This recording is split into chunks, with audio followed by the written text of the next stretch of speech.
It is 5:30. We're going to get started. I double checked. I went back to the print. It's 5:30. We're going to get started. Welcome, everyone. I appreciate you taking the time to be here. Would like Lynn, please, to do roll call. Present. Present. Present. Here. Here. Present. Thank you, Lynn. And if you would, please join me in the Pledge of Allegiance. Pledge allegiance to the flag of the United States of America and to the republic for which it stands, one nation, under God, indivisible, with liberty and justice for all. Okay, review of the agenda. Any additions, deletions, or rearrangements needed? None? Okay, and then we will move on. Very excited to hear from Shiloh Smith, psychology instructor, about your Voices project. Please come on up. I have my student with me too, who participated in this project, so I'm going to have her talk about Welcome. a little bit. Welcome, everybody. It's so great to be here, and I'm so excited about this project. I know you've had a chance to look over it a little bit, so just a brief overview. Back in our Tuesday Professional Development Day in 2022, a group of faculty got together and decided we wanted to do something more meaningful to represent important voices that have been overlooked. And we wanted to align it very nicely with Martin Luther King Jr. Day.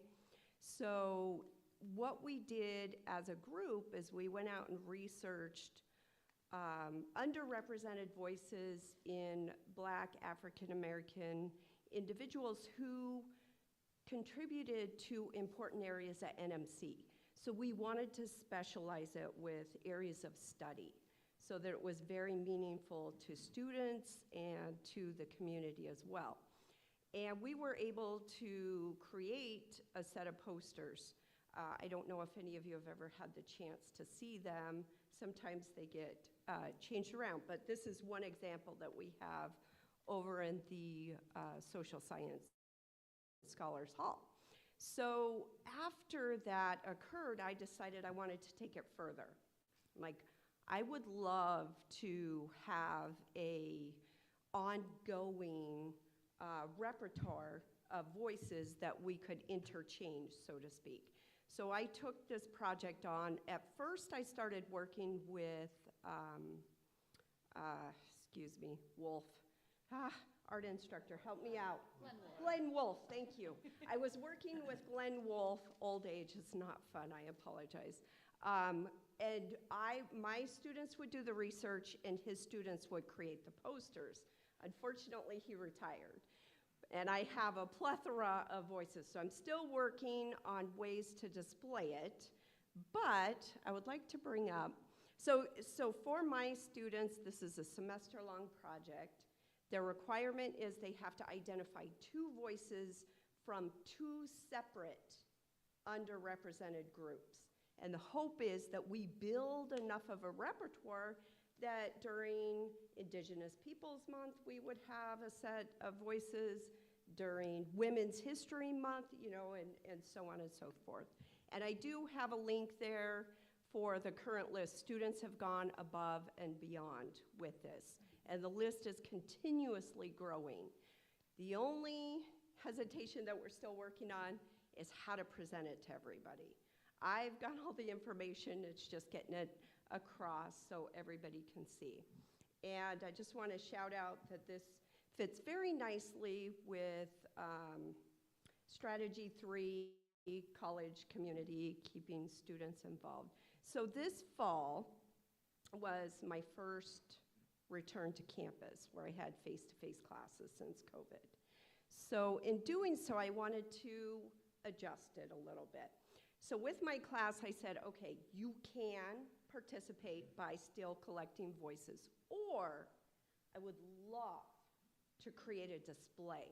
I want to get something out there that's going to catch people's attention and bring meaningful information so people take notice. And so my students just absolutely blew it out of the water, like I said.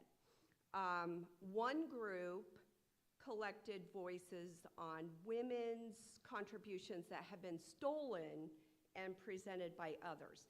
And that is the image that you see on the right, and it's displayed, I'm not sure if it's still over there, but it was displayed over in the art building.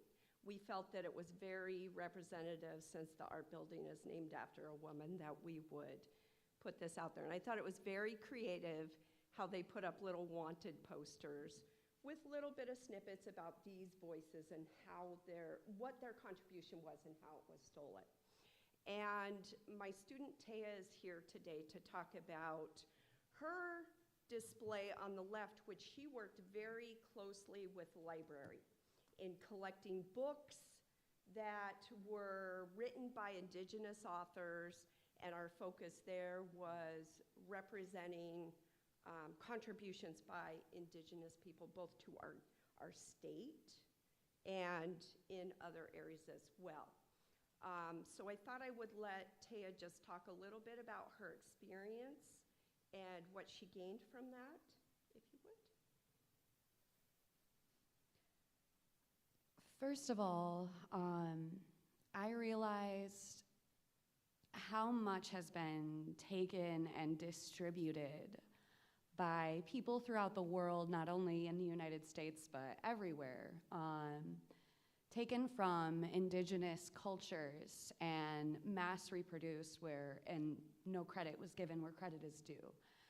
And I didn't zone in so much on any particular Native American or indigenous voices, but I had a broader vision of like the agricultural contributions that Native indigenous cultures have given us as a society. Like they genetically engineered corn into existence, and now corn is in everything. Also, I learned in my research that our democracy is largely, we pulled a lot of ideas in our democracy from the Iroquois democracy in the eastern part of the United States, which was a band of 5 tribes that grouped together, and it's the oldest, longest standing democracy in the world. Yeah, that's just a couple of examples of some things that I really learned and I wanted to draw awareness to, because in a lot of ways we have them to thank for the land that we live on today. And I want to point out that she was so passionate about this.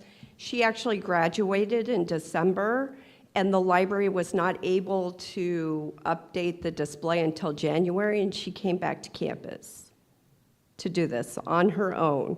No strings attached, no grades attached there. Oh dear, yes. So there is a link here for some of the, I just picked a snippet of some of the student reflections, but I will say as a whole, I've yet to find a negative one. They feel very fulfilled in what they are learning about their own discipline, their majors that they're going into, and some of the voices that have been overlooked. So, questions? Yes, Ken. Yeah, I'll start out, it's really a comment. I love this. I just finished reading a book called We the Women, which you may be familiar with. Tells the history of women who were important in the founding of our country all the way up to the present. Eleanor Roosevelt was probably the only name in there that I knew, and the others I was unaware of their contributions. It might be really interesting here on our 75th anniversary to take a look into the women who contributed fundamentally to getting NMC going, because it seems to me when I see all the pictures, they're always just men. And I have a suspicion that there might have been some women involved in that as well. Well, I do have this class in the fall, so note taken. I did want to work, one of the ones, the displays I'm hoping they take hold of and work on, because this is student-led, I'm just a moderator, I just help where needed, is Hispanic. I would like to have something focusing on a lot of the Hispanic culture, which has contributed a lot. But women, absolutely, we could tie that in. Well, I want to say, take a second to say congratulations on graduation, Taya.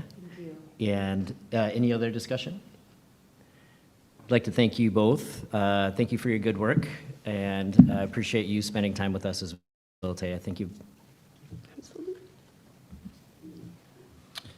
Next, I would like to welcome Catherine Marvin to the podium, please, and Vice President of Advancement and Community Engagement.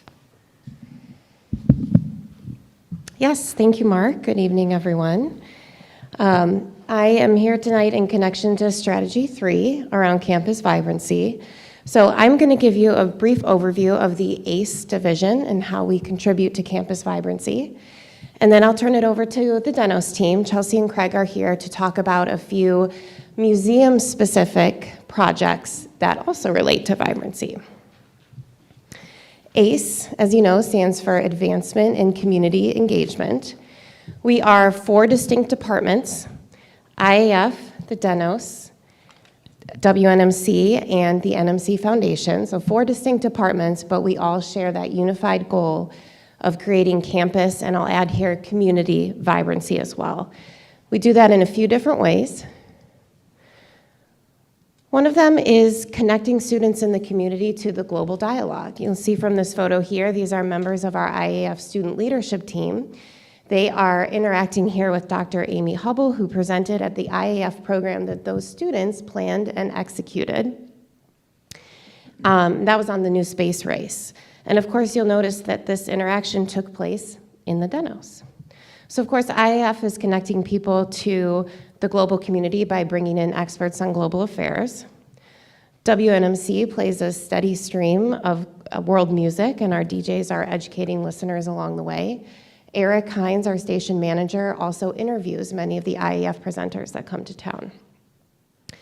The Denos, as you know, showcases art from around the world and frequently has programming related to topics of global significance, and again, is considered the home of IAF. The NMC Foundation fundraises and is the fiduciary for all of these programs who are involved in global programming. In addition to that, we also raise money for global opportunity scholarships so that our students can participate in short-term study abroad experiences. The ACE division is also enhancing the student experiences of our academic students. Here are our Police Academy cadets at the Denos. They're here learning about observation skills and bias through the lens of art. The Denos hosts students from a variety of different programs of study, fine arts, of course, education, international studies, the list goes on. These are really meaningful moments for our students, only possible because we have this world-class museum on campus. As I mentioned previously, the IAF student leadership team provides the opportunity not just for students to attend lectures, but they are planning and executing 1 lecture per year. It's a tremendous learning experience, and they're often attending dinners and holding Q&A sessions with world leaders. WNMC maintains a strong connection to our audio tech program, and often our DJs happen to be NMC students as well. The foundation raises money for the scholarships that recruit and retain the students that are campus vibrancy and energy. This year, we awarded more than 1,700 scholarships, totaling more than $900,000. In addition to that, we fundraise for initiatives that I consider vibrancy protective. So our Student Emergency Fund and the Student Food Pantry. This way, if a student faces a hardship, they don't disappear from campus life. And then lastly, the foundation has raised money for the spaces on campus that contribute to vibrancy, like the building we're in, the library upstairs, the aviation hangar, Laudels, the list goes on. Your ACE division is, we consider ourselves a front door to the community because oftentimes someone's first interaction with the college is through one of our departments. that spans the life cycle. That could be a toddler in the Discovery Gallery at the Denos. That could be a retiree who's DJing on WNMC. That's the photo you see here. Other examples include IAF's Academic World Quest quiz competition for high schoolers, the K through 12 tours and professional conferences hosted at the Denos, foundation events like A Taste of Success, and the Scholarship Open. As all of you know, most people don't just walk onto this board or the foundation board.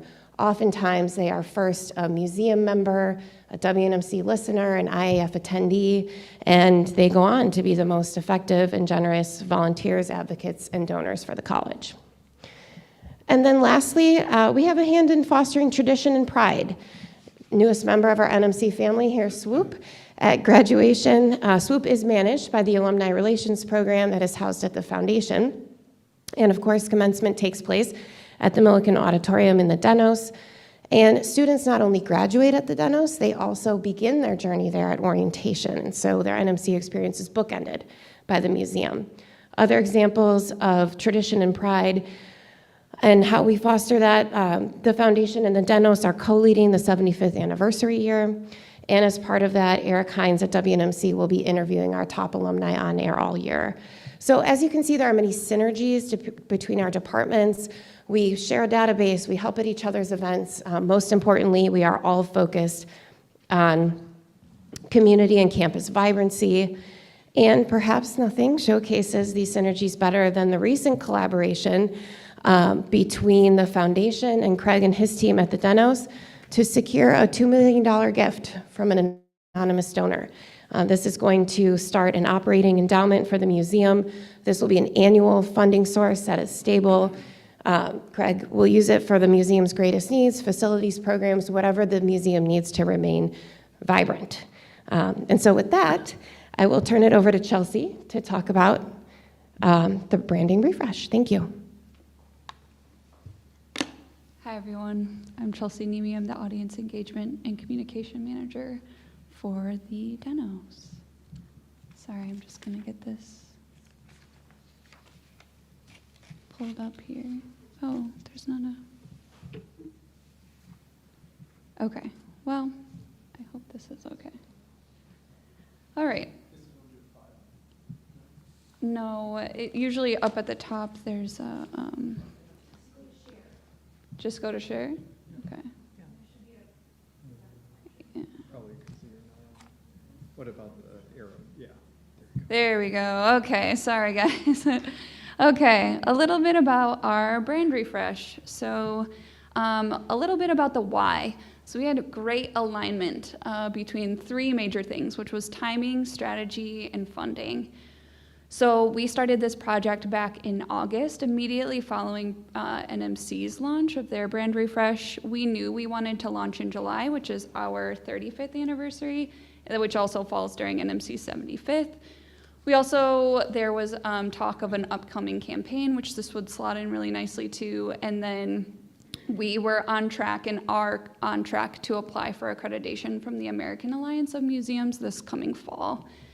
This leads me into strategy. So myself and Liz worked on a community engagement assessment from the American Alliance of Museums back in 2024, in which our peer reviewer identified our branding as a key strategic objective, basically meaning that the brand no longer reflected who we are and what we're doing, and it was a potential risk to donor engagement. And then also it was a great opportunity to connect with NMC and really think about strategy. Lastly, it was fully funded. This was made possible by an anonymous gift, which meant we didn't have to rely on the grant cycle or on NMC for that funding. We also didn't have to dip into our endowment funds for that. So a little bit about process. We're working with Fire Group out of Ann Arbor. We did request proposals from a local firm as well as from folks who worked on NMC's brand refresh, but ultimately ended up with Fire Group because they had the most competitively priced proposal as well as the most relevant experience. So they had done the University of Michigan Museum of Art's brand refresh previously. So Our work was really informed by months of discovery and foundational work. It was guided by an internal steering committee made up of myself, Liz Celeste, our curator of exhibitions and education, Nicole Zeiler, our store manager. We had Joan and Diana from PRMC, Katie Summerford from Academic Success, Megan Bilesma from the foundation, a community partner, and one of our volunteers. So this work was informed by 94 survey responses, stakeholder interviews, competitive analysis with mostly organizations in our region, but we did have to look at the national level for comparative college museums. And then we had very intentional integration with NMC's brand guidelines as part of that process. So I want to talk to you about the foundation of this brand refresh. The goal of this work was really to rediscover ourselves and reinvigorate our purpose, as well as set intention for the next 35 years of the museum. So this foundation is really built around our pillars and our traits. Pillars are how we understand ourselves and who we aspire to be. So I've also included how this connects to NMC's brand. So we are relevant, engaging, community anchored, and evolving. Our traits are how we want this brand to look, feel, and sound. So that's inviting, dynamic, inspiring, and curious. And then I want to share with you some of the visuals. So this whole presentation has really been infused with the new energy and perspective of this updated brand. Some of the decisions that we made tied to that foundational work was that we wanted to keep most of the branding system black and white for the purpose of accessibility. We also really wanted to make a statement. So we were shifting the brand from this identity of being a hidden gem to a celebrated destination, and really say, like, we are here and we do important work. So these are just examples of some of the work that will exist in real life. Some of the things have shifted very minorly from what you're seeing in this presentation.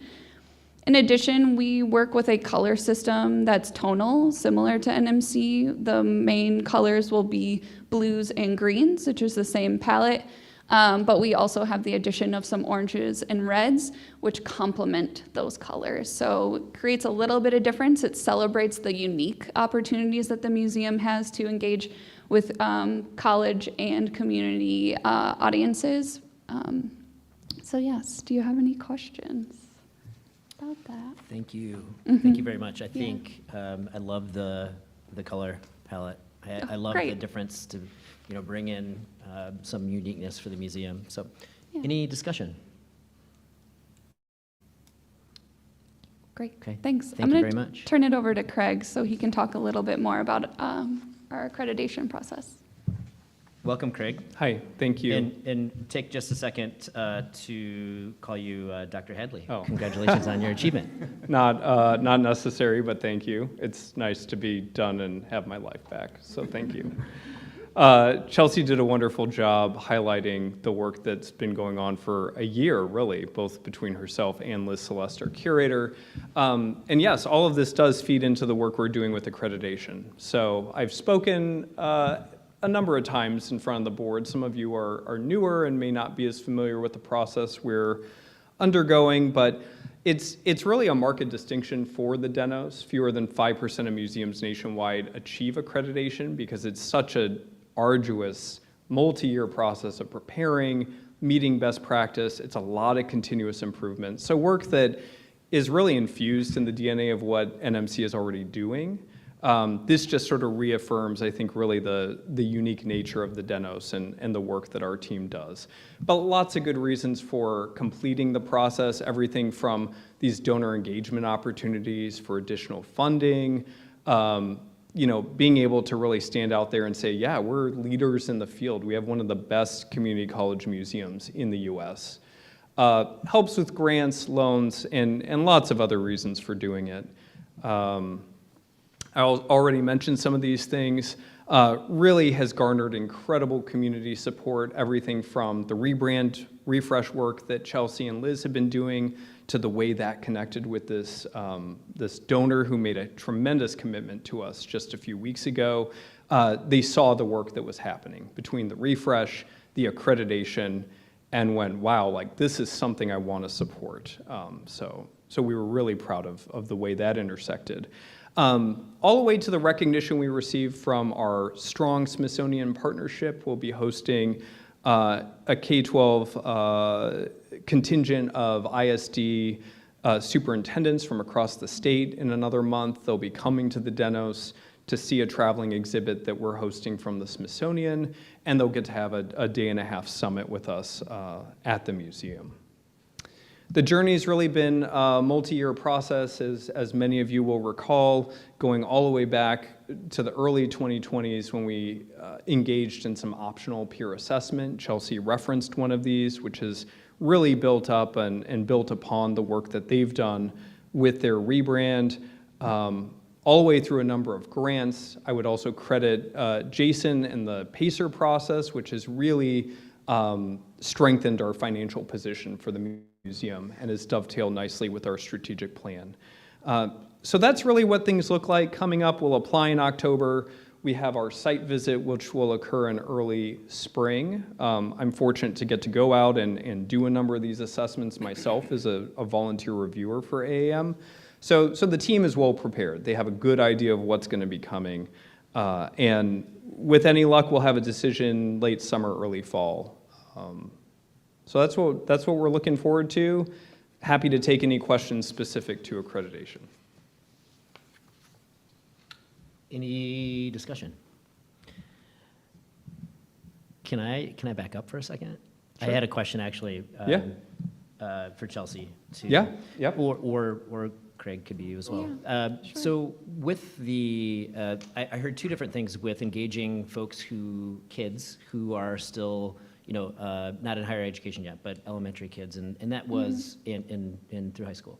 That was a competitive IAF competition of some sort, and then also there was another. What do, I think of IAF when you have the kids who are coming in for competition, these are kids that are already probably pretty knowledgeable about it, but I think the recognition part of it in the community at the, early age grade school kids, is there anything to, outreach for those folks, for the museum, for IAF, for this in general?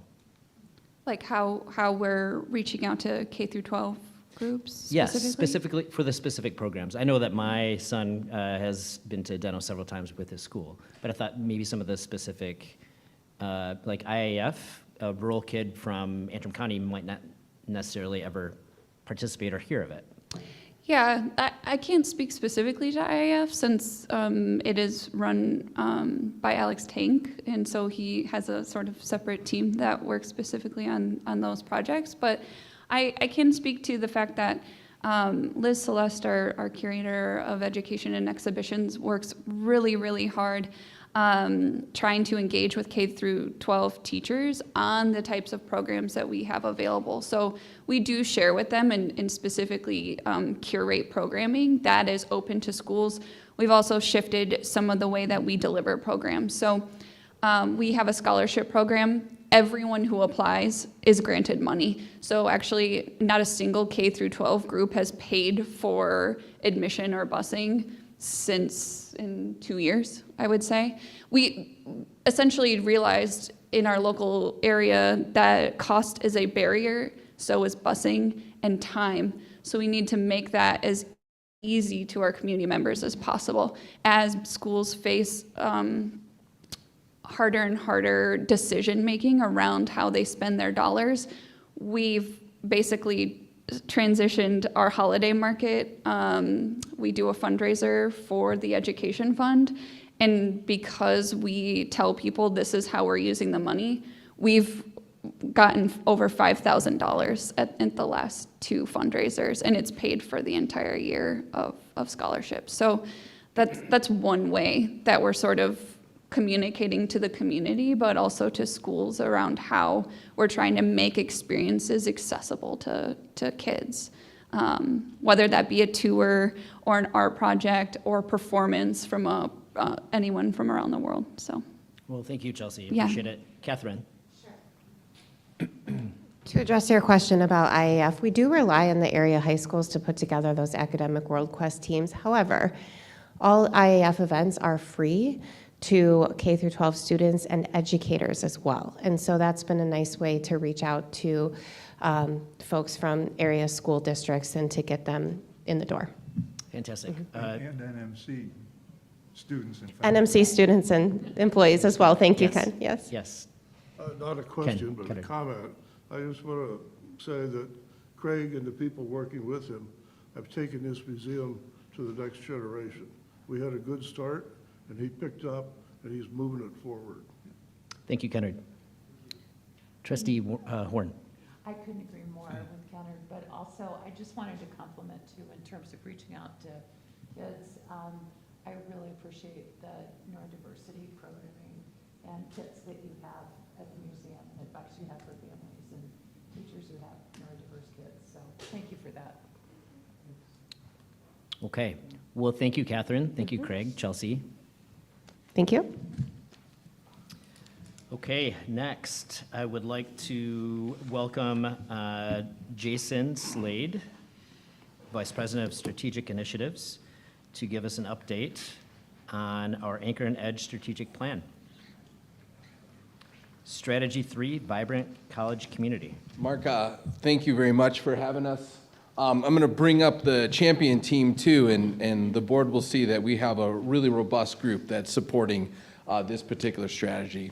So just good evening, everyone. I think you saw earlier today how we're weaving the themes of the strategic plan around each strategy as you see these presentations. And I think it's really giving us all, both those in the audience and the board, a feel for how interconnected the college is. So like when I saw what Shiloh did with that faculty focus on the Voices project, I wasn't familiar with the history of that. I've seen them pop up on campus, but it was so interesting to me to see how that has continued to grow.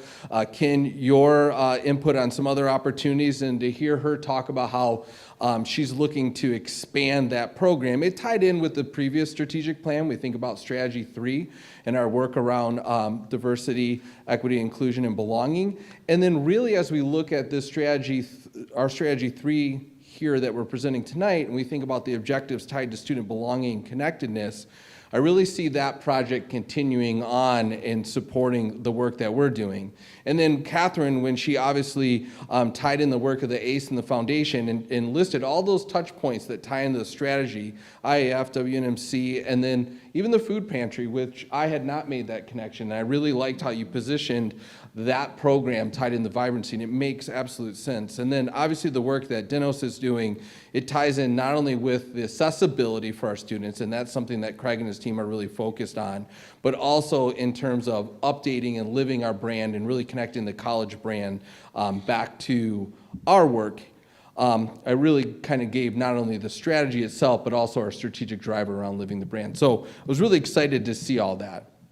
Kind of shifting a little bit, we're jumping into our strategy 3, our vibrant college community. We laughed a little bit in PC today because I think Nick said it, like, there is a lot of work that goes on in this strategy. It's starting to resonate similar to strategy 5 last time around, a plan within the plan. But I think we really have a focus with this one and really coming back to that theme of a vibrant campus and the ability to live that. And so when I look at the strategy, it brings together our master plan work. It brings together becoming an employer of choice, a process and efficiency for our faculty, staff, and students. And it really brings together all our strategic drivers. So really, when I think about living the brand, it starts here, and people first starts here. So given the breadth of this, we have a really great team that's part of this work. So we obviously have Troy Krasinski, who you know. It lines up really well with his work around the master plan, facilities, and then finances. You know, in a minute, he's going to present the budget, and the budget has been developed through the lens of the strategic plan. And then Holly DeWalt, when we talk about the employer of choice and really our people first driver, you know, Holly provides that strong guidance for that particular objective and really all the objectives in here. Catherine Marvin, one of the things that we were challenged by this board and by the steering committee and by the foundation was making sure that the foundation connected better with this strategic plan. And really in this strategy, it's her work of the foundation, the upcoming campaign that starts to really help not only the college, but also the foundation determine how we can develop that fiscal stewardship, that shared perspective of what the goals are for the college and how the foundation can help that. And then obviously, as you heard, the foundation plays a critical role in that vibrancy component when you look at all those areas that are connected to that ACE division. And then Todd Naubauer, he's like a Swiss Army knife here at the college. I feel like we could fit him into any strategies, and actually for a while he was drafted by a whole bunch of them. But this is where he's actually able to provide a lot of unique perspective. I think his leadership has allowed Strategy 2 to kind of develop on its own with some of our emerging leaders. But then here, I feel like his perspective really shines as we look at our belonging initiatives, our housing initiatives, our student life connections, and then the IT background when we talk about efficiencies and operations as we get into that last strategy. So he has a lot of roles with this one. And then Joan Sodini, she's not here today. I'm going to bring her forward shortly.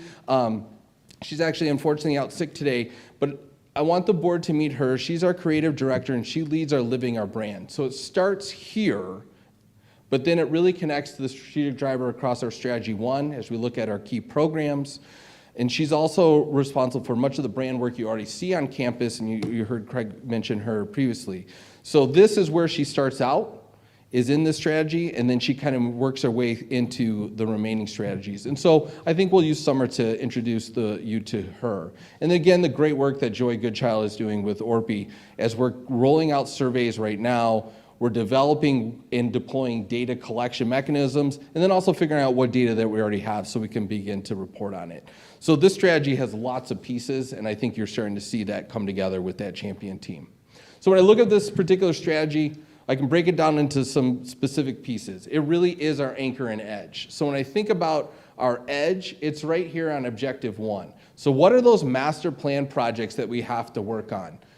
Depending on how you came into campus, you might got caught up in one of those today. But that's our geothermal project, right? That's already started to kick off. That's looking at our Osterlin Student Hub. That's looking at new housing. And what are those other commitments that we have to a modern, student-centered campus? And so success looks like exactly what you're seeing out there, right? A reimagined Osterlin building, a geothermal project that's going to reduce our carbon footprint, the work of the Freshwater Research and Innovation Center, and then developing some housing opportunities for our students, because we know that is a mechanism for the college to grow. And so when we look at this, it's really going to be focused on what projects can we finish, right? I have listed, or the team has listed our beginning ones with geothermal, Freshwater Research and Innovation Center, Osterlin, and planning for housing. But we'd love to push that. And so one of our secondary indicators obviously is around what are those funding opportunities? Catherine's already testing donor interest around master plan projects. I think Nick has given us the charge to see how much can we push this forward, because it does directly relate to the vibrancy of the college. And the board has already given us great support as we executed the sale of the Boardman Lake campus and then jumped into some of those projects. So for that first objective, it's that edge. What do we want to add to the college? I think the flip of that is two. We know that we have this really great, beautiful campus. We also know that we have infrastructure that needs updated, that we have some renewal that needs to take place to complement maybe some of these new buildings that we're going to add or new opportunities for our students. And so it's looking at a prioritization of our campus space. Like, what do we need to do to improve the college? And it's kind of taken that people first lens. We heard from our various areas that there was some opportunities for improvement, that there's outdoor space that needs work, that we need more welcoming environment. On the flip of that, last week we just saw how hard our facilities team of 4 worked to have the college up and running during the snowstorms in March, and to see them receive that excellence award. It kind of gave us both edges of this particular objective. But when I think about this one, this is us bringing the rest of campus up to speed with some of those new facilities. And so it's going to tap into many of the same things the first objective does. What is our facilities condition assessment? That's the first thing that we need to jump into. How are we doing here? And then what are those key projects that we have to lead? What is that work that we need to do that can complement the geothermal projects in Objective 1 and kind of raise up the level of our other facilities? But at the same time, how can we tap it into opportunities for our students? Is there extracurricular activities? Is there opportunities to line up with maybe our EASE program, our AG program, other things like that? And then threaded throughout this one is some of that branding work that we've already started to see. So again, when we rolled out our brand initiative last year, we're able to see those accents across our buildings. You see Dino starting to jump into that, and it's going to continue that brand work, not only in the first objective, but in this one. And so then again, tying in the foundation work, is there an opportunity for some dual asks that we could be doing around some of these capital projects? So we're really excited for those first two when we think about the campus vibrancy component, what it does for the college itself. 3 is really going back to think about when you met with SGA a couple months ago when we were over at the Haggerty Center, and the opportunity for us to kind of expand that student experience outside the classroom. So what do we need to do to improve our connections to the community, our connections for our students? How do we add those additional supports? And so for us, it looks like more opportunities for students living in the dorms to connect to the campus and the community. Like, we want them to be tied in with Traverse City and beyond. Opportunities for our adult learners to connect with campus, those that are maybe in that non-traditional student category, more engagement, and then kind of to what end? Really working closely with ORPE as we're looking at some of our belonging and satisfaction results and collecting new data. But how are our students doing on campus? And then how can we slice that data more? Can we dig down in maybe some of our programs that draw at a national level and see how are those students doing at the college? How are we retaining those?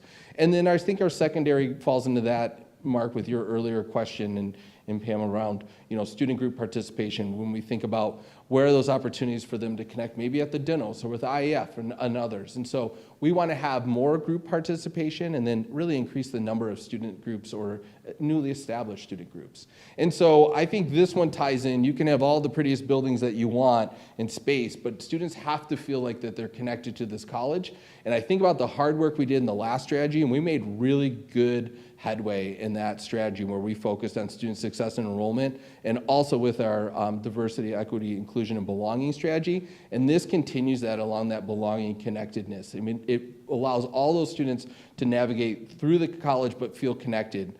And then another thing that we'd like to do with this one is actually connect it back to some of our work with extended education, our wellness classes, and more. I think there's an opportunity to continue to blend those along with some of our experiential learning pathways. And so it'll all be tied to the belonging.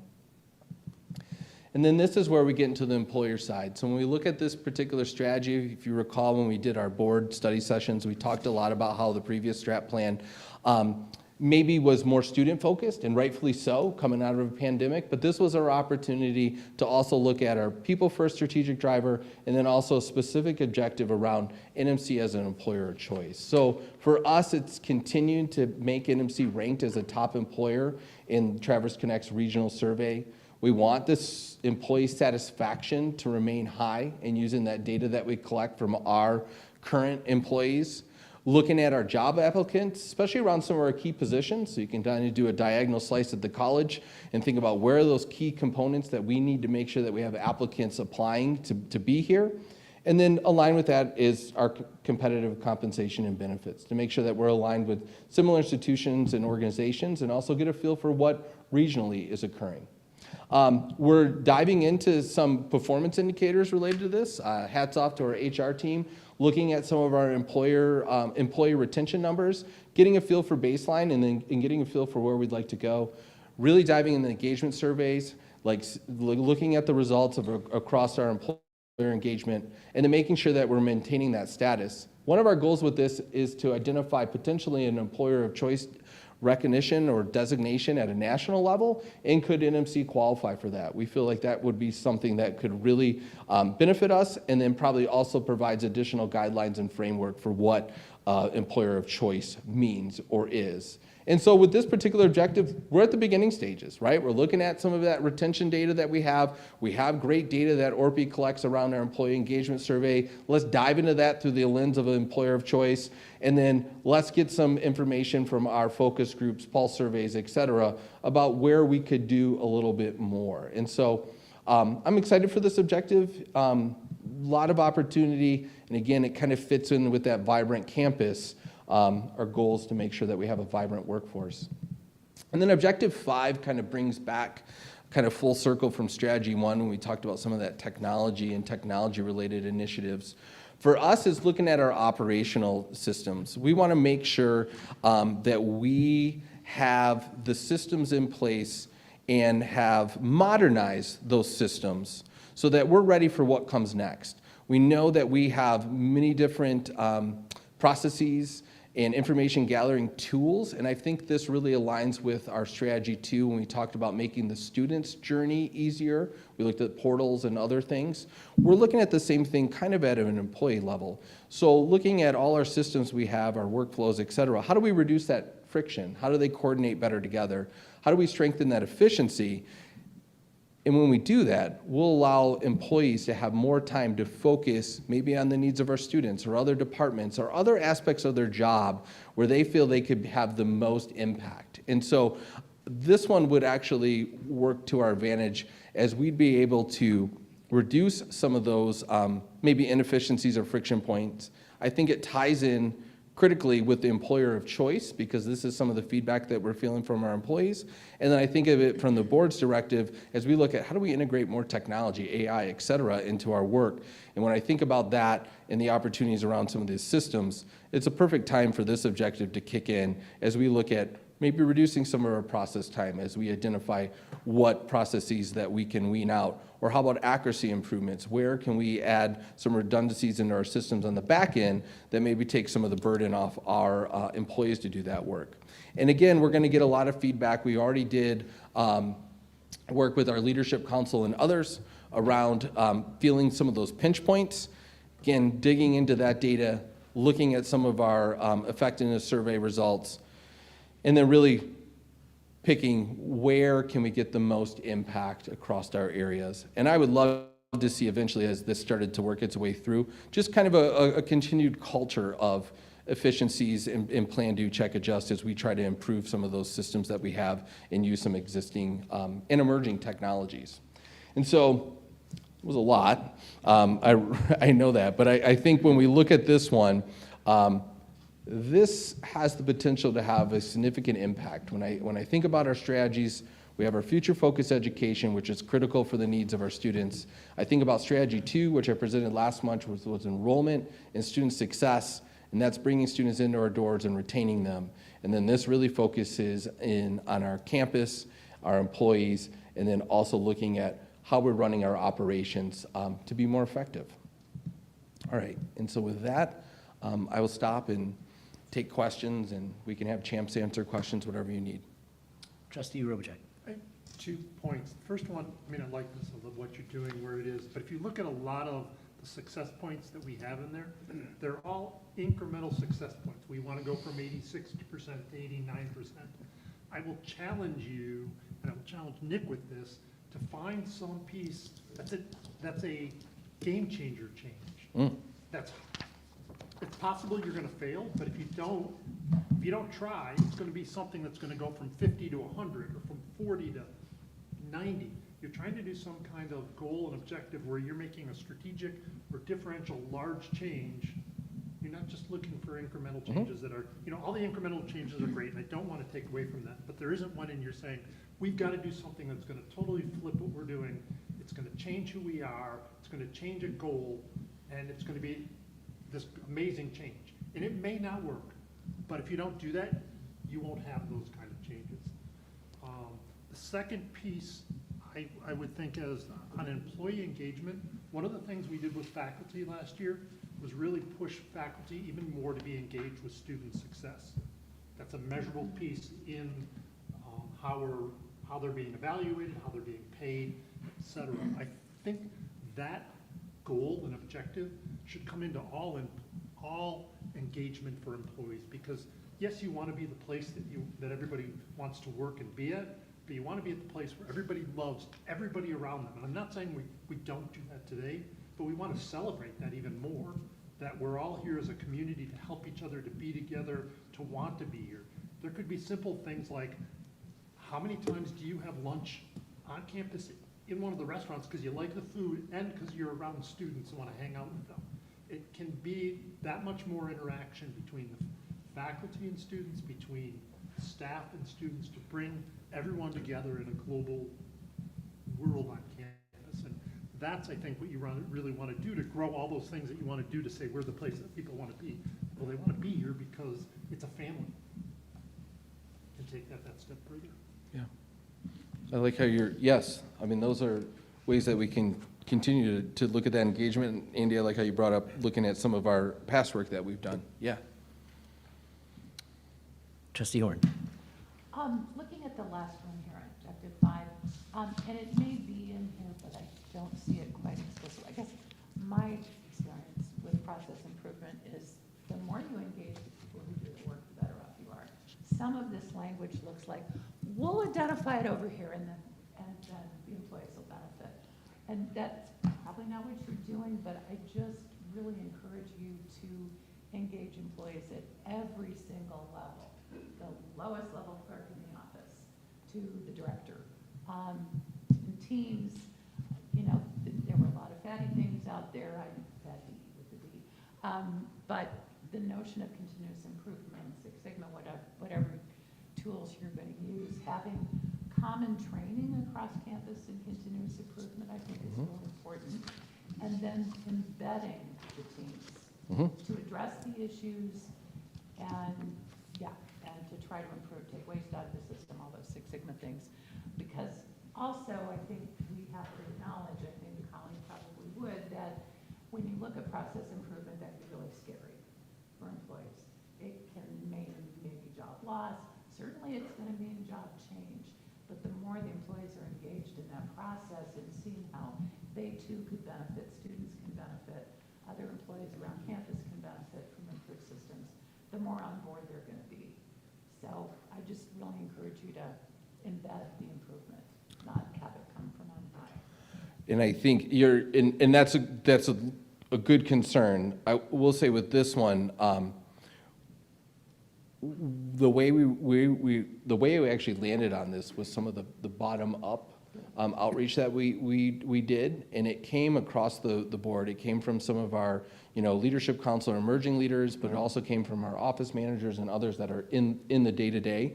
I will say one of the nice things that Holly's already started is getting a really cross-functional team to Pam to address exactly what you're saying. So I'm confident that we won't have anything that's a top-down approach, but I do think maybe there's definitely opportunity around some of that common training and some of that others.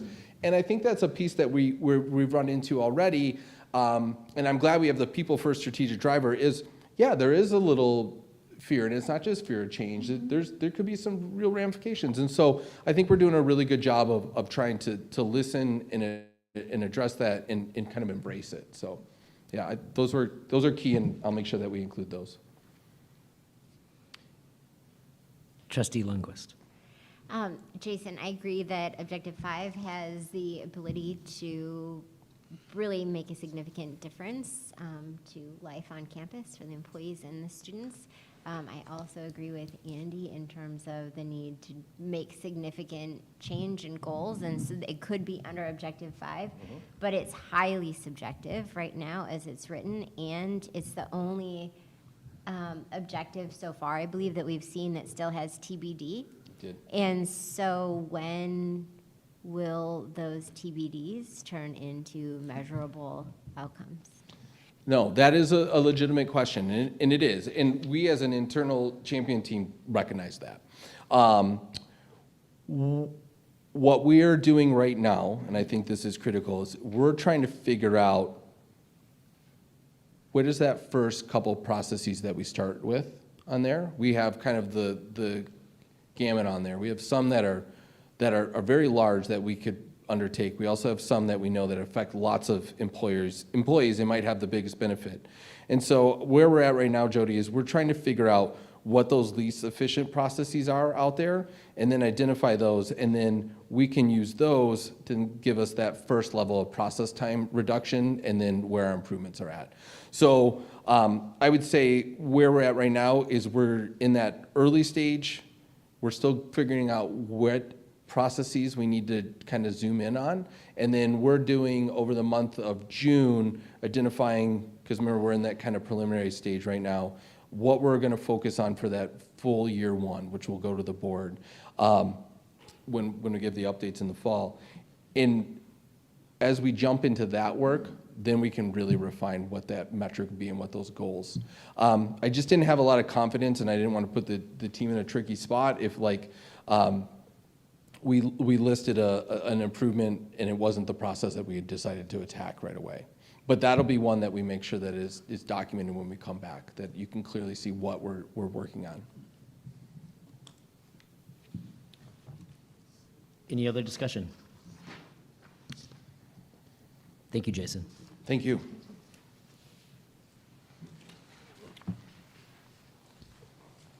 And next, Troy. I'd like to welcome Troy, Vice President of Finance and Administration, for our discussion on composite financial index and more.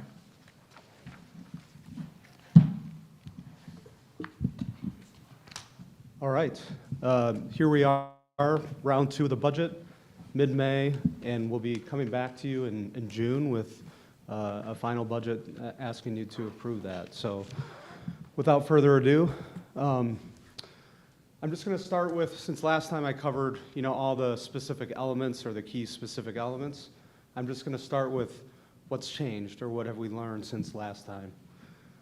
The Grand Traverse County Equalization Department released their property tax information, and we continue to see tremendous growth in taxable values in the county.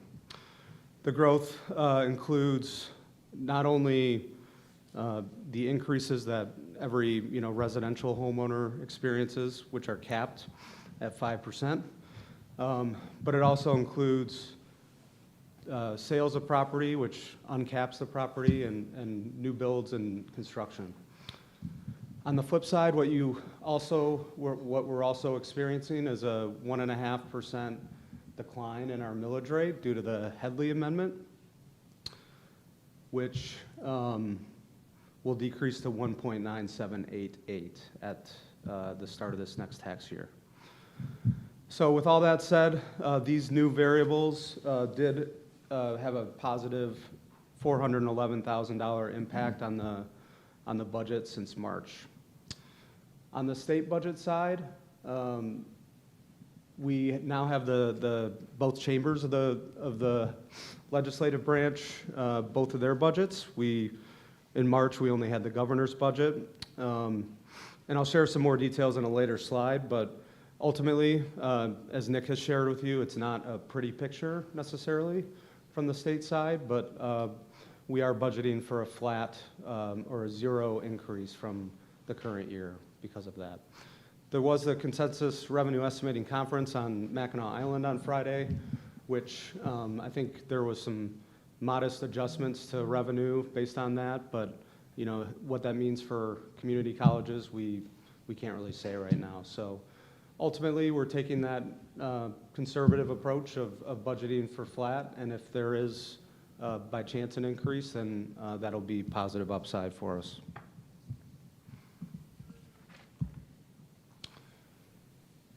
We've also been very intentional about ensuring that we're resourcing our strategic plan. So you can see here the things that we've listed, and this is a lot, but ultimately these are some of the things that popped up through the champions in the strategic plan process that were critical for moving some of these objectives forward. Everything from AI navigators and professional development to experiential learning support, despite less direct foundation funding for that. So we're continuing to invest in ELI. We have several positions that we've moved forward through this budget, including an aviation faculty member, a nursing faculty, which has been on hold for a while, and then a nursing enrollment and success specialist, which is currently a grant-funded position that we've moved into the general fund budget with just some reworking of that budget. So, and in addition, we have a Perkins funded position that was previously funded through the Perkins grant that was no longer allowed to be covered by Perkins, that if we wanted to continue that on, we had to find a way to continue that in the general fund. So this is a contracted position through Michigan Works, that employment readiness specialist position. And so all those support that third objective in strategy 1. We also have significant funding for the college edge programming, in the terms of supplies for students and the instructor stipends for those who are doing that program. We're not only continuing that program on, but we are actually growing that program from 2 sessions to 3 because of its success. And I think we're proud of that. We have monies set aside for marketing and outreach materials for our academic programs that are distinguished or distinctive, whatever choice of words we use there. And then we have a web redesign that this isn't funded by the general fund, but you approved it last month coming out of the strategic fund. We felt that that was critical and found a way to fund that through STRAT.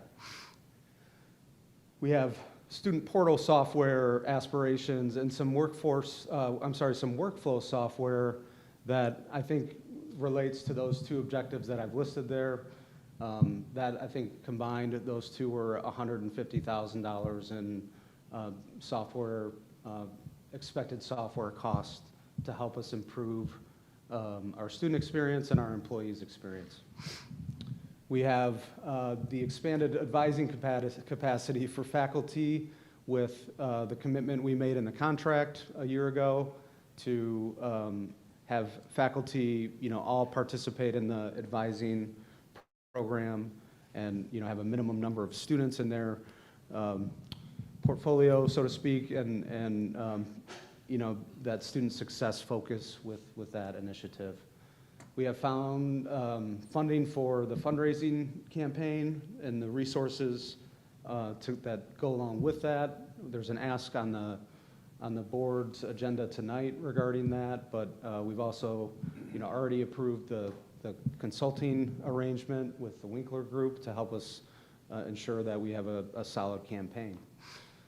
We have capital funding through actions that happened this year, not only the sale of the Boardman Lake campus, proceeds related to that, but also collecting on the employee retention credit creates those, what I see as opportunities to fund Osterlin, and we've already found our funding mechanism for the geothermal project. And then we have money set aside in the plant fund for the facilities condition assessment, which will tell us what it is we should be focusing on in our current buildings. And with all that to say, we've been able to invest in those things, and we have a balanced budget. And we're continuing to set aside money through transfers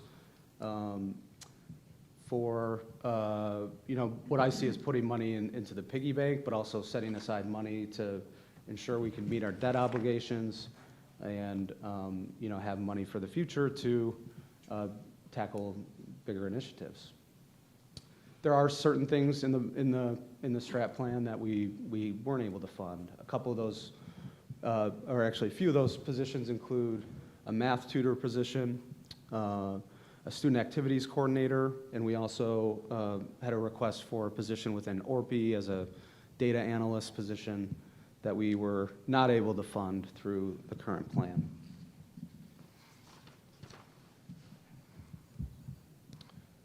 Okay, tuition and fees.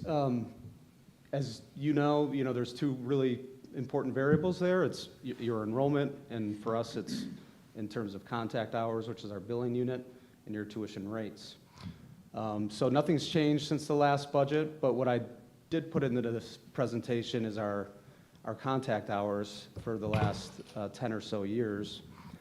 And I think the one thing I would ask you to take away from this slide is in fiscal 26, we finally recovered from the pandemic and the enrollment slide we saw after that. So our fiscal 26 or our academic year 25-26 contact hours were within about 20 contact hours of fiscal 20.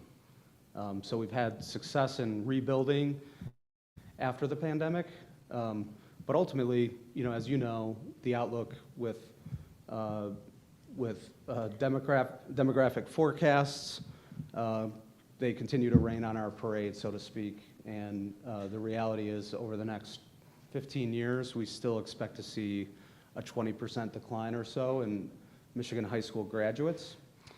And that's just the reality that I think not only higher ed, but the high schools are dealing with in the future. On the property tax side, this is just a kind of an overview that shows you the formula for property taxes. So you have $8.7 billion in taxable values in Grand Traverse County. You can see that 6.3% growth from last year's 8.2-ish number. And you multiply that by your maximum levy divided by 1,000 to get to your subtotal there. For us is 17.2 million. And then you're backing out the abatement type programs, including TIF and brownfield and those other things that divert taxes away from the college to get to that revenue number. And here I also like to show what it would look like for us if we had a successful Headley override vote. That number in the red box is the annual impact. And it's difficult to ignore at this point, but, and I just, again, I share this because the board talks about levers that we have as an institution, and this is one of those levers that we do have to make a meaningful impact on the budget at some point if we're looking at property tax initiatives.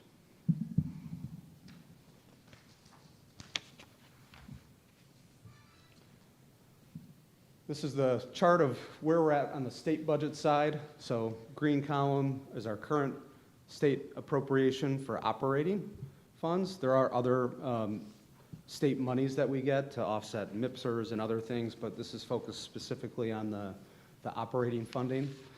And the columns in the blue are what's been presented in the various bills.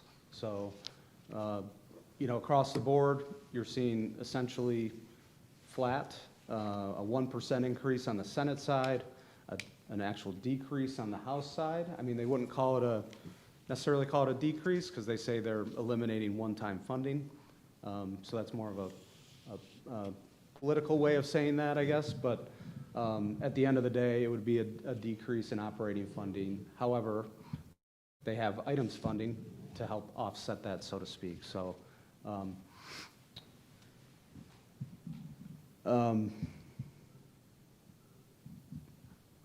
Whoops. I wanted to just share, if you're asking me what I'm most concerned about on this chart, it's not the top line, it's this next line here, the second to last line of tuition restraint. And you have what they've proposed as 3.5% caps or 3% caps in fiscal 28 on what we can raise tuition for our in-district students. And that is concerning, when you look at where we're at from an inflation standpoint, that we would be limited to what we can do. So again, we talk about the levers that we have, and this is, ultimately the control of the state and what they want to cap increases for.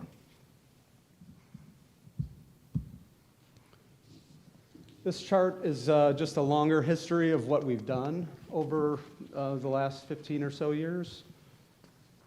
And, I think my takeaway is fairly modest increases over especially over the last 10 years. There are some outlier years. In 2016, 2017, you see an 8% increase. We could not do that today with tuition restraint, but I assume at the time that's what was needed to help balance the budget. In 2021, we froze tuition rates, so we had no increases. We also eliminated an online fee that we used to charge students that year.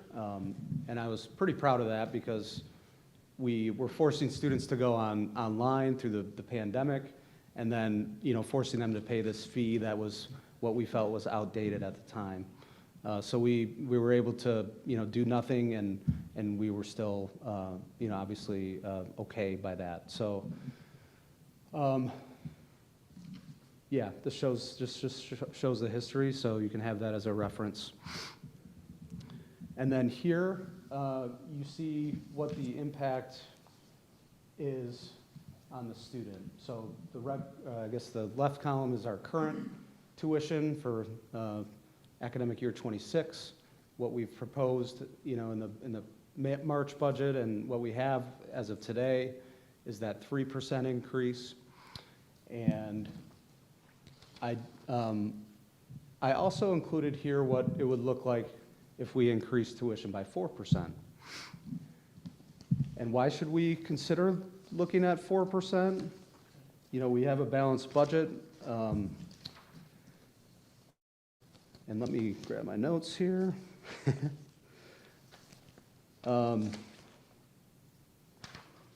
Here we go. So why should we consider a 4%? Well, for one, I think we've had this discussion before, but you all know that the state funding that students get through Community College Guarantee and Reconnect pays for that for most students, so there's not necessarily a direct impact.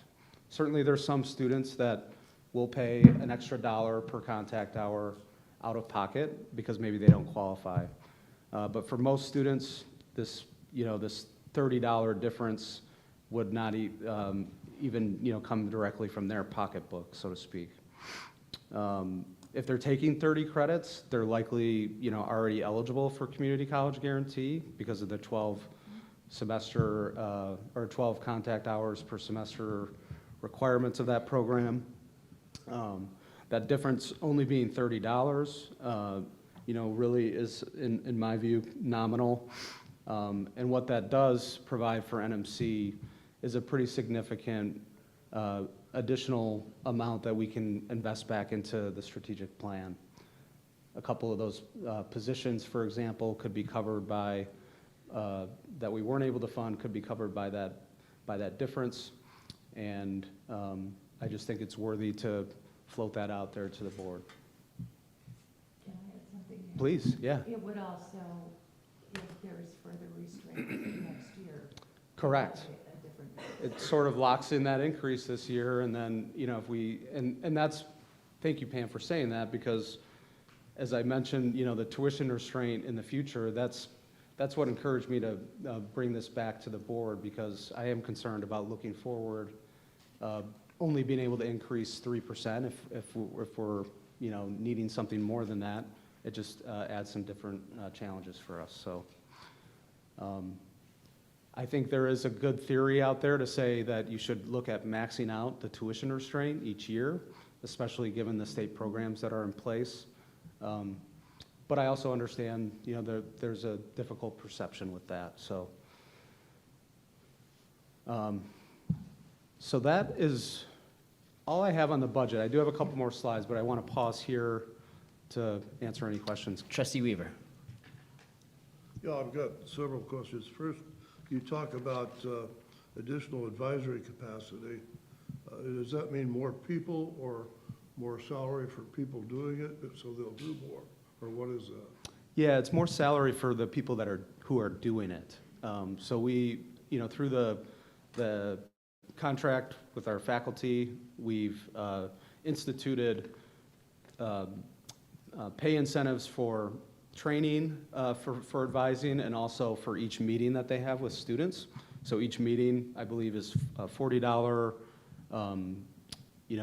not necessarily per hour, but per meeting with students.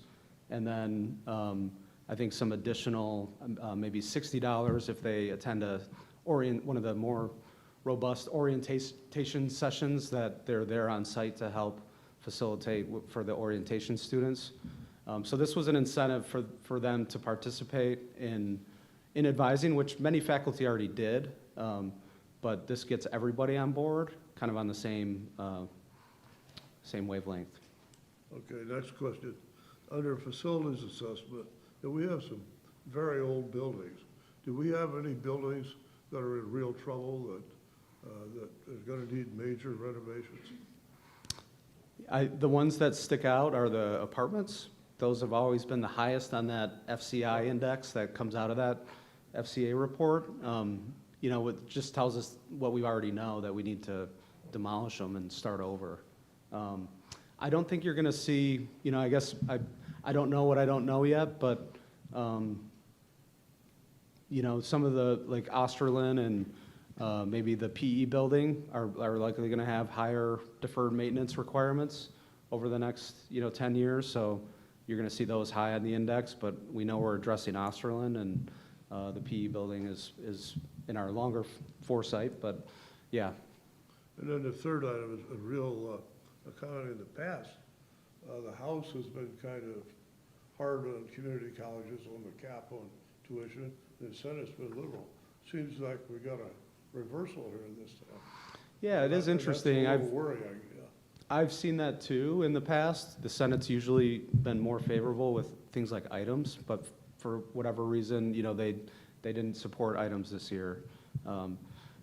I do think, you know, there's, as Gabe has said all along, there's intent for the legislators to have a budget ready by late June, early July, because they want to be campaigning in the fall.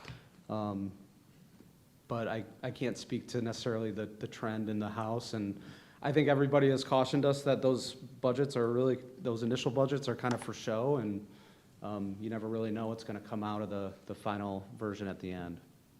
Thank you. Yes, Trustee Warner. I also have a list. Okay. One of them, you have table 28, expenses by activity for 24 to 25. And first of all, I thank you for this table and the others for providing the average across the colleges. Yes. That's really helpful. And this is a question that relates to those averages. We've talked about the importance of student services here. And if we look at our expenses, this table is telling us that we are spending substantially less than the average community college on student services. We're at 10.04%, the average is 13.7%. However, we're high on academic support. I mean, almost a compensating amount at 14.8% versus an average of close to 11.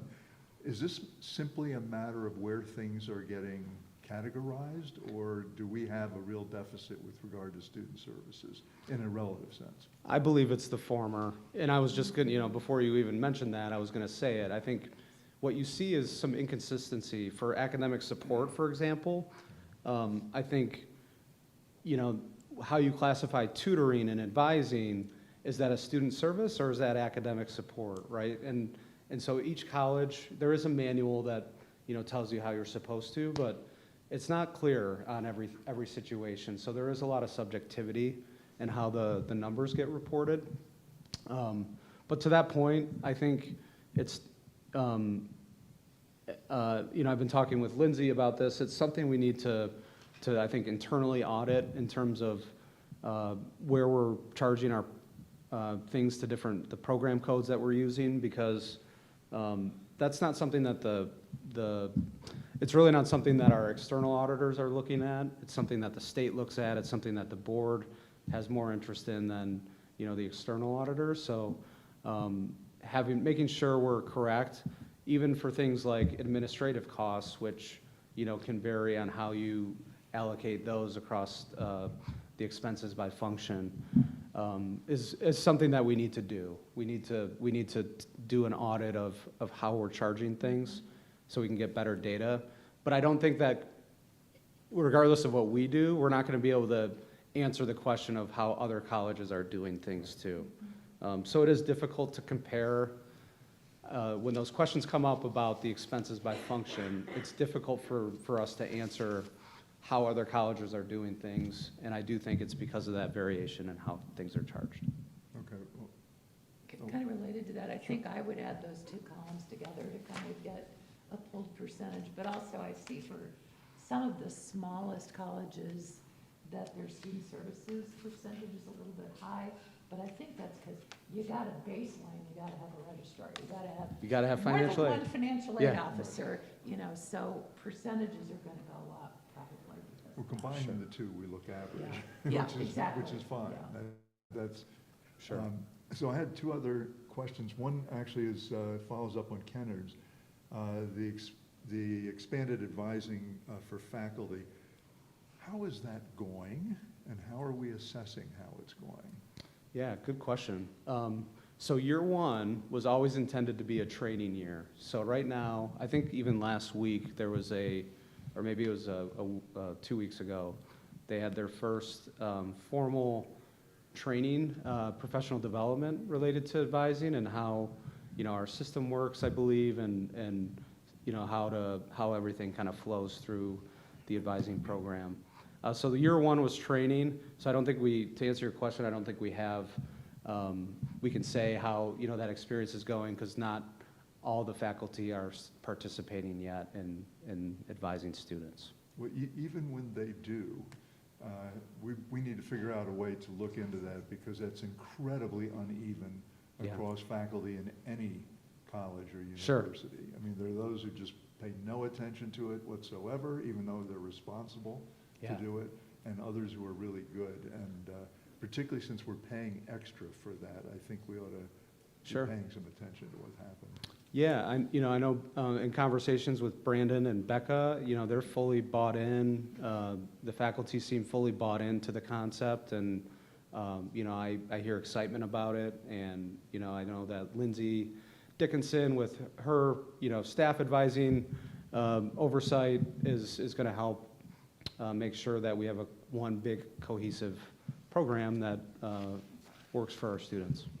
Okay, and then the final question I had is, you mentioned significant funding for the College Edge program going from 2 sessions to 3.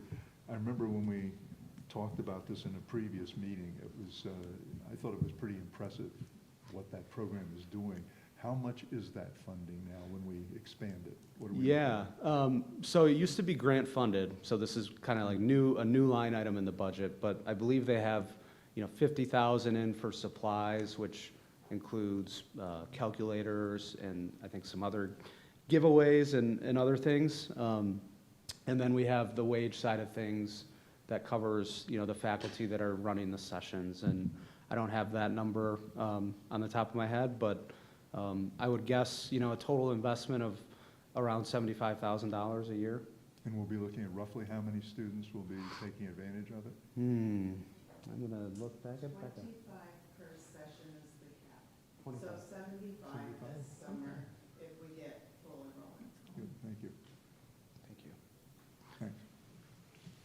Okay, any more questions on budget? Before I do have 2 more slides.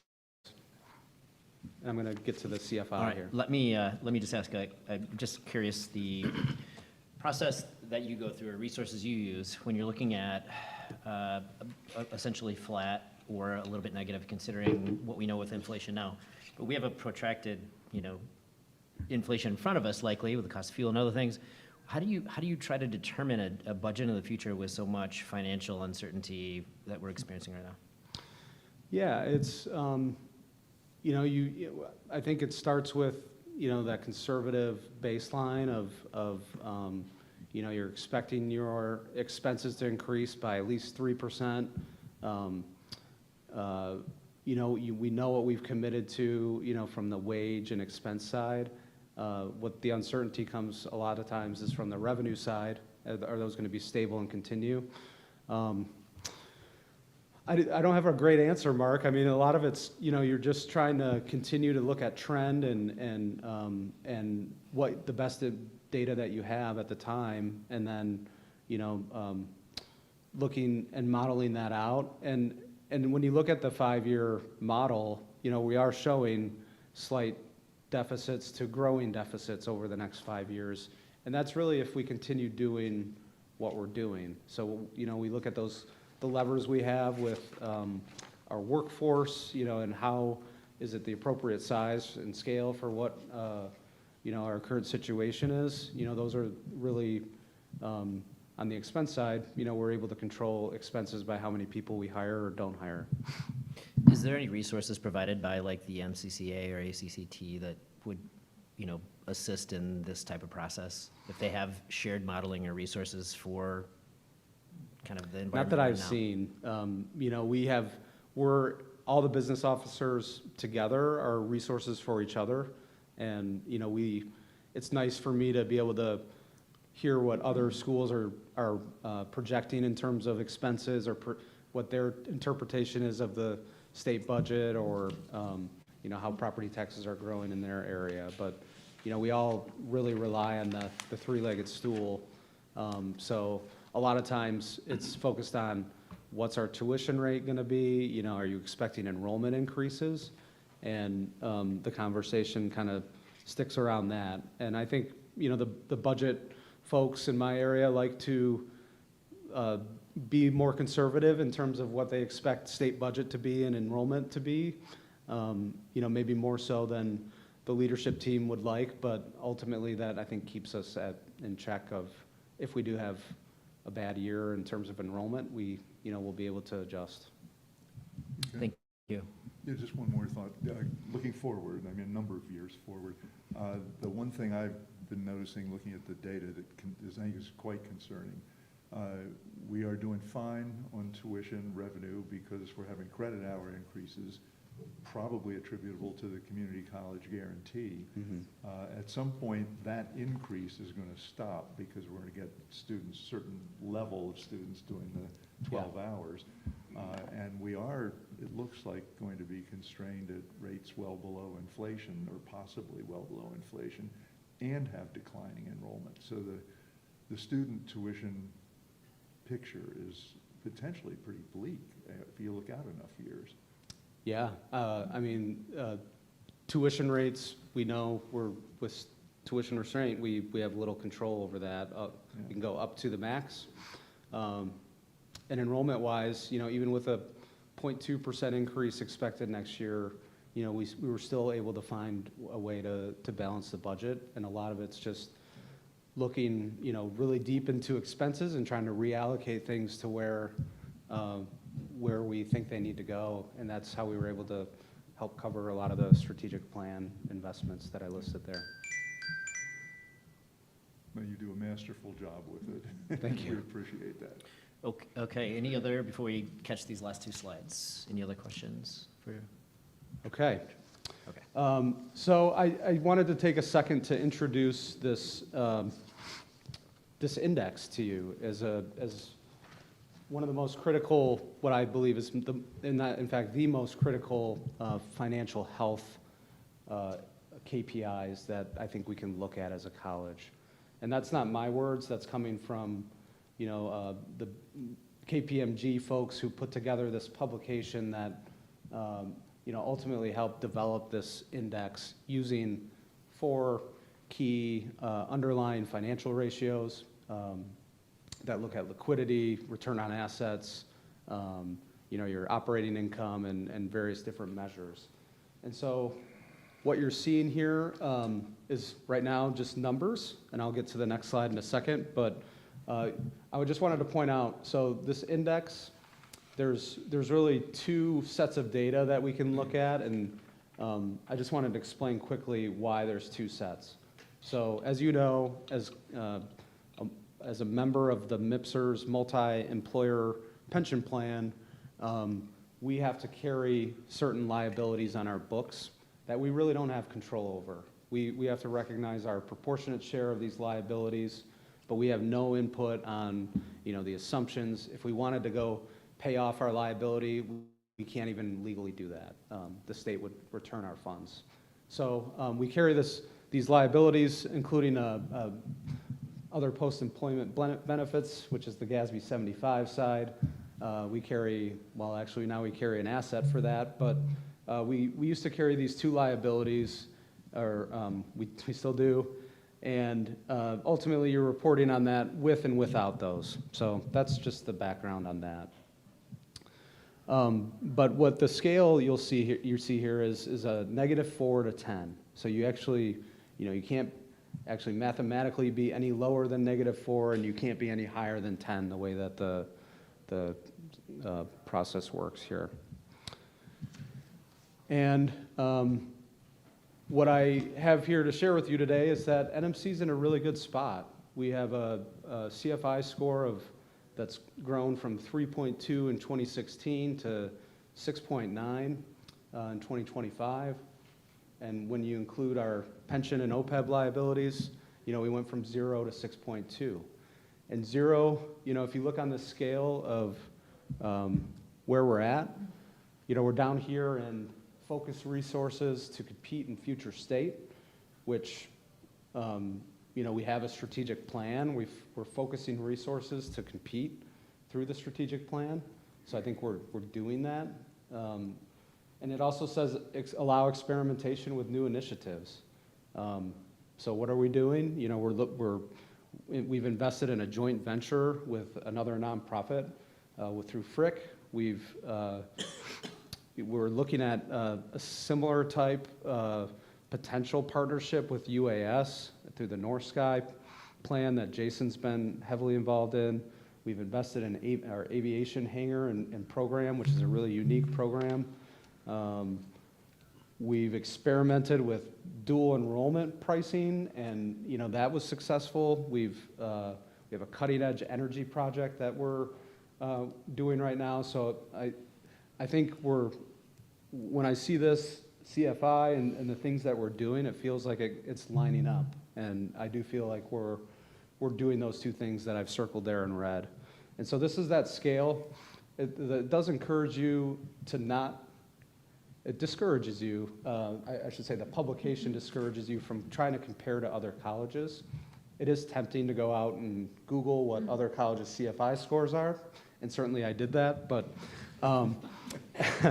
it does, it is a point in time calculation, so the most important thing I think to look at is the trend, and the trend, from my perspective, looks pretty good. So I share this background because this is the KPI that I think you're gonna see in the future that we're going to report on, and I just wanted you to have that background and context, and I think you'll see this get built out a little bit more.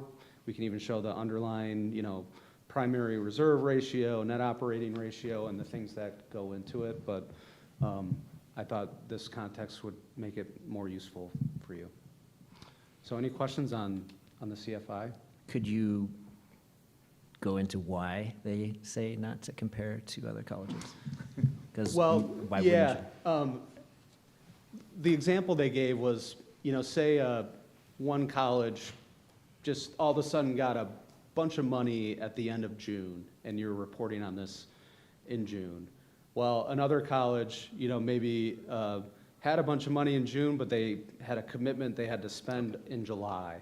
So those two colleges could have the same CFI score, but you have a much different situation in July with College B than College A. Okay. That's a very generic, boring example, but that's the best I can give you. Okay. Any questions, comments? Thank you, Troy. Thank you. And with that, it's time for public input. Lynn, do we have any? Okay, we're going to move on then. And Nick, you are up. Okay. I'm going to share some updates on some events, but I want to just begin, given Troy's conclusion there, with a shout out to him and the work that we have been doing with the budget. The fact that we've gotten to a place, as you know, starting out with a $500,000 deficit, which isn't abnormal, it's a starting place, but that Troy has worked us as a college, not just, with President's Council, but engaging widely to get us to a place of a balanced budget. But I'd say not only a balanced budget, a budget that's aligned with our strategic plan, and especially Troy and Jason's leadership have ensured that those two things have aligned. And I'd also say, while it may seem obvious, but we've done that without tapping reserves or any one-time resources, which is really important. Also, just to remind you that included in this year's budget is about $600,000 of added debt service, given the power plant. So we've been able to balance that with a growth of expenses for that. And all of our transfers are maintained. In other words, increasing our deferred maintenance savings as well as the strategic fund and the technology funds. And I think what I could say lastly is it was all accomplished relatively pain-free. Yes, it's a little bit of a belt tightening, but I think anyone across the college would say that, we got there in a relative pain-free way. And again, to state the obvious, in these times. And what I mean by that is you all read that last weekend was the final graduation after 105 years at Siena Heights. Troy even drove through Adrian this week and got to look at that campus. And we know that. We look at the Chronicle, we listen to these stories every day, that it's not unique anymore for colleges to be going out of business. And not that I'm saying we're obviously anywhere near that, but just to remember we're in these times. So I just wanted to start with that. Thank you to Troy and the team for doing that hard work of helping us get there. I want to highlight 5 events because I think they speak to our strategic update of vibrancy and things that we can be proud of, stories I hope you can take back out into the community, and also to say thank you for your participation because you've all showed up at various times for these events as your schedules have permitted, and I appreciate that. But first and foremost, at the end of the year, the thing that we all look forward to the most is commencement. And to highlight that the class of 26 was 10% larger than last year. We had 579 students earning degrees. And as you know, shaking hands with those students as they walked across, you literally got to look them in the eyes and say congratulations. And we're proud of that. But to lift you up for a moment from just that graduation to think larger in terms of that 60 by 30 goal. And remember, the 60 by 30 goal is what the governor had created. That idea that we want to get 60% of the population of Michigan to have earned a postgraduate, post-high school degree or certificate by the year 2030. To remind you, we have made huge impact there. In 2017, we were only at 34%. Today, we're at 53%. So we've grown that 19%. So when you think about our college's impact in this region, we are absolutely moving the governor's needle. And not us alone, obviously, it's others. But I think we can be really proud of that, and you can be proud of that as trustees.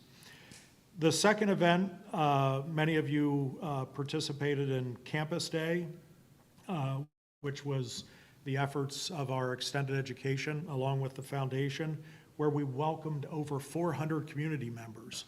And not just any community members, but it's a targeted audience, those who are 50 plus, many are even significantly older than that. And that idea that that's a demographic that we can serve, that extended education is really making efforts at. And that was a really great vibe, I think, on campus that day to see the energy of folks here proudly participating in Campus Day.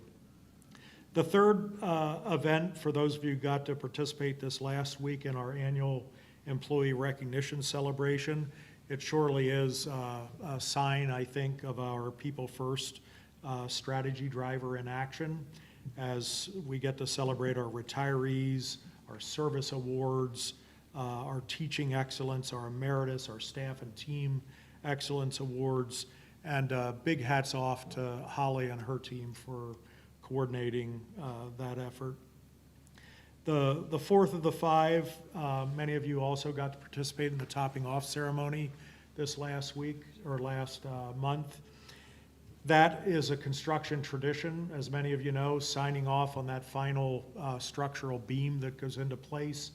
And again, the amazing community support to see how many people from the community came out, not just from the college and Discovery Center, but literally the community who was really excited to celebrate that. And big hats off to Jason, and we know that we are on track for completion with that construction next spring.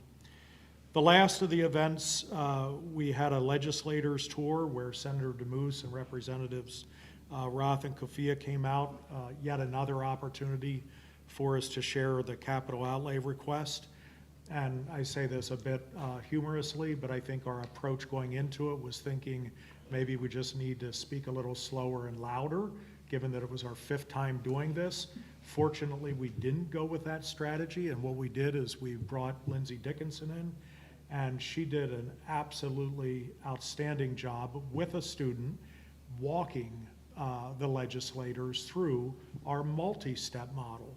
In other words, we put them through a little bit of student frustration of what's it like going here for this and here for that, over here for this, especially if you were the student who was leading it, who is a mom with 3 kids, a student with disability, a husband who's unable to work and she has to care for at home. So her time is even more valuable when she's on campus.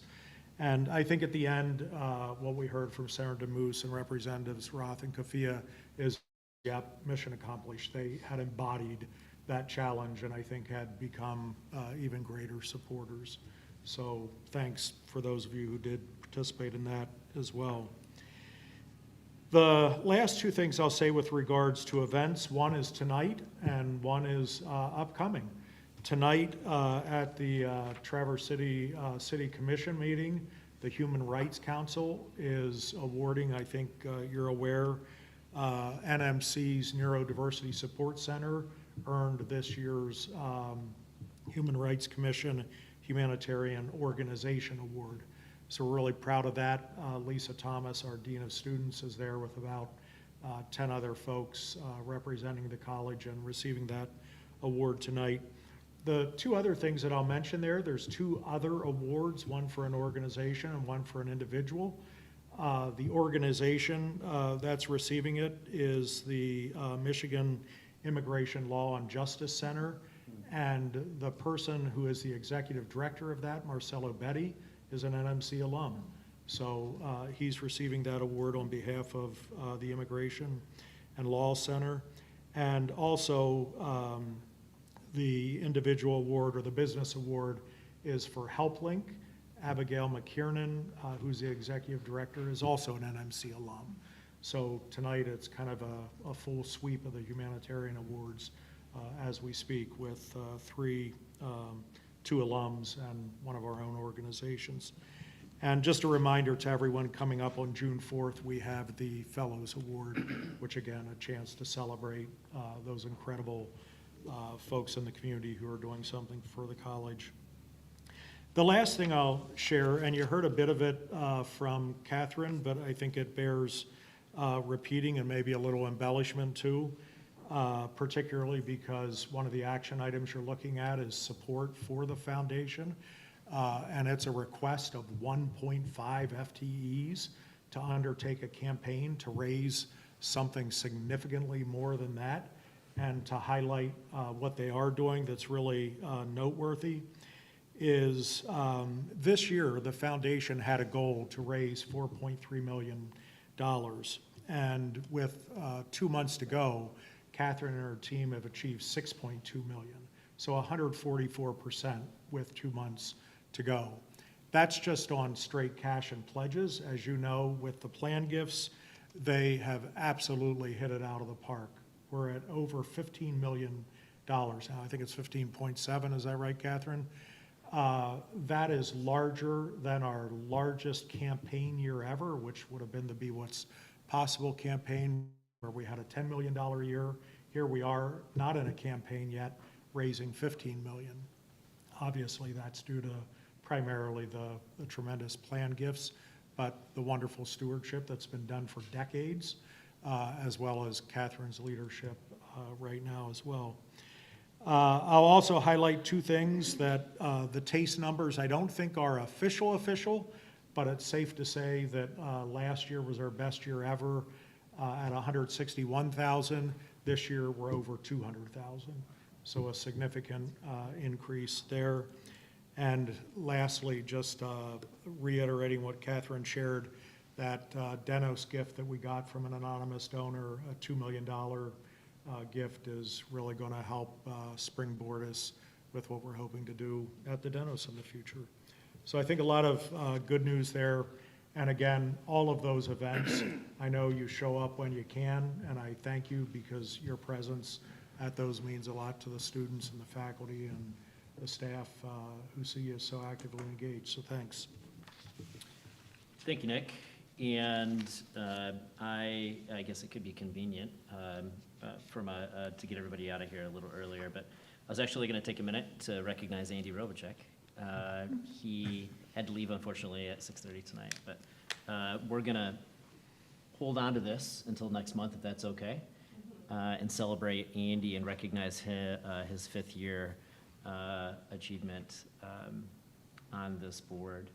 And expand on that to appreciate the institutional knowledge that we have here at this table by the two Kens, recognize their time here, and I can really appreciate at a different level now that I have a little bit of time behind me in this chair as a trustee.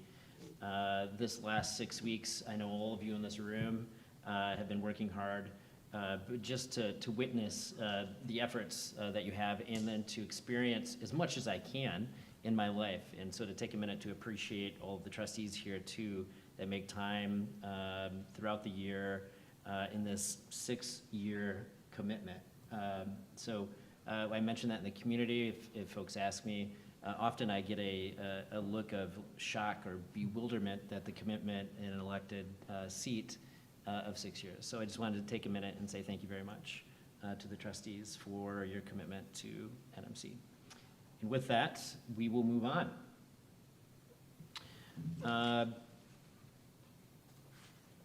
Or, unless you had something for Nick, because I completely, do you have any questions for Nick? Because I just moved into mine. Any trustee questions for President Nisley before we go on? No? Okay. Next up, the consent items. May I have a motion to approve the consent items? I'll make the motion. Second, okay. Any discussion? Okay, all in favor, say aye. Aye. Any opposed, same sign. And the motion carries. Thank you. Next into the action items. Item R, notice of truth in taxation hearing. Need a motion to recommend that the truth in taxation resolution be adopted as presented. So moved. Second. So, Okay, any discussion? Okay, all in favor, say aye. Aye. And opposed, same sign. And the motion carries. Item S, DTE easements. I need a motion to recommend the authorization for administration to sign and grant 2 easement requests from DT Energy. I'll make the motion. Support. Okay, and any discussion? None? Okay. All in favor, say aye. Aye. Any opposed, same sign. And the motion carries. Item T, cell tower lease. I need a motion to recommend the authorization for the administration to enter into a lease extension contract with American Tower Corporation. So moved. Second? Support. Any discussion? None? Okay, all in favor, say aye. Aye. Any opposed, same sign. And the motion carries. Item U, strategic fund investment. I need a motion to recommend approval of a 5-year aggregate investment of $500,000 for fiscal year 27 through fiscal year 31 to support operational expenses for a comprehensive fundraising campaign. I'll make the motion. Support. And any discussion? Yes, I trustee just Horn. want to say I think this is a modest request in many ways. If you've ever been involved in a campaign, simply this large, simply adding 1.5 FTEs is modest. I think they can do it, they will do it, but yeah, so I certainly support. Okay, any other discussion? Okay. All in favor, say aye. Aye. Opposed, same sign. And the motion carries. Next, item V, the MACC grant application. I need a motion to recommend authorization for the Dennis Museum Center at Northwestern Michigan College to submit an application for grant funding in the amount of $45,000 for the MACC Project Experience Grant for fiscal year '27. I'll make the motion. Support. Any discussion? All in favor, say aye. Aye. Opposed, same sign. And the motion carries. Next, item W. Need a motion to recommend authorization for the administration to submit application for the 2% grant from the Grand Traverse Band of Ottawa and Chippewa Indians video gaming revenue as presented. I'll make the motion. Second?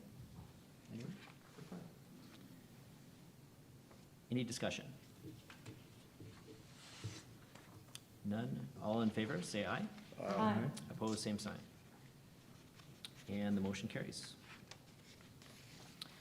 And item X, I need a motion to recommend authorization for the administration to enter into a contract with People Driven Technologies for the renewal of the Sentinel-1 software at a cost of $56,008.22 to be funded from the SLM E&G budget. I'll make the motion.